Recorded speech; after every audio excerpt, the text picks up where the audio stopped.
ભરૂચના ઝઘડિયામાં ચાંદીપુરા વાયરસનો શંકાસ્પદ કેસ, 3 વર્ષીય બાળકી સિવિલ હોસ્પિટલમાં સારવાર હેઠળ। ભરૂચ જિલ્લાના ઝઘડિયા તાલુકામાં ચાંદીપુરા વાયરસનો એક શંકાસ્પદ કેસ સામે આવતા આરોગ્ય વિભાગ તુરંત હરકતમાં આવ્યું છે। ઝઘડિયા વિસ્તારની 3 વર્ષની બાળકીમાં શંકાસ્પદ લક્ષણો જણાતા તેને ભરૂચ સિવિલ હોસ્પિટલના ખાસ ચાંદીપુરા વોર્ડમાં દાખલ કરવામાં આવી છે। હાલ બાળકીની તબિયત સ્થિર હોવાનું આરોગ્ય વિભાગ દ્વારા જણાવવામાં આવ્યું છે। રોગની સત્તાવાર પુષ્ટિ માટે બાળકીના સેમ્પલ વધુ તપાસ અર્થે ગાંધીનગરની લેબોરેટરીમાં મોકલવામાં આવ્યા છે અને રિપોર્ટ આવ્યા બાદ જ વાયરસ અંગે સાચી માહિતી સ્પષ્ટ થશે।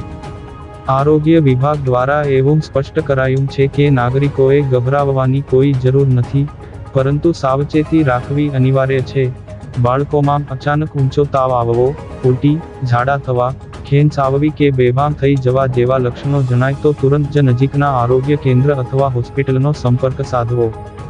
આ સમગ્ર પરિસ્થિતિને ધ્યાનમાં રાખીને સિવિલ હોસ્પિટલ ખાતે વિશેષ વોર્ડ કાર્યરત કરવામાં આવ્યો છે અને સાથે જ અસરગ્રસ્ત વિસ્તારમાં આરોગ્ય વિભાગ દ્વારા સર્વેલન્સ, દવાઓનો છંટકાવ તેમજ જંતુ નિયંત્રણની કામગીરી યુદ્ધના ધોરણે શરૂ કરી દેવામાં આવી છે।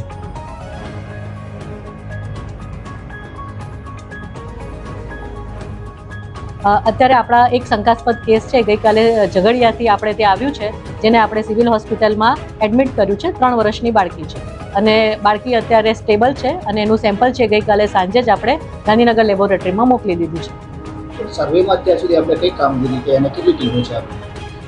દરેક બાજુ આપણા જેમ કે સબ સેન્ટરની વાત કરું તો દરેક સબ સેન્ટર દીઠ આપણી બધી જ ટીમો કાર્યરત છે અને દરેક તાલુકામાં પણ અમે મોટી એક ટીમ બનાવી દીધી છે કે જ્યાં પણ આવી જરૂર પડે તો એ તાત્કાલિક એનો સંપર્ક કરીને આગળની અમે કાર્યવાહી કરીએ છીએ અને સઘન હાઉસ ટુ હાઉસ સર્વે અત્યારે અમારો ચાલી જ રહ્યો છે અને શંકાસ્પદ કેસ મળે છે તો ત્યાં બાજુ અમે લોકો અત્યારે મેલેથોન કરીને આવે છે, તો જેનું ડસ્ટિંગ છે એ પણ અમે ત્યાં શરૂ કરી દીધું છે। પણ આ ડસ્ટિંગ ફક્ત શંકાસ્પદ કેસ આવે તો જ આપણે કરવાનું છે, બાકીની જગ્યા પર જો ગંદકામાં પાણી કે એવું બધું ભરાયેલું હોય તો ત્યાં બાજુ અમારે એન્ટી લાર્વલ એક્ટિવિટી કરવાની થાય છે।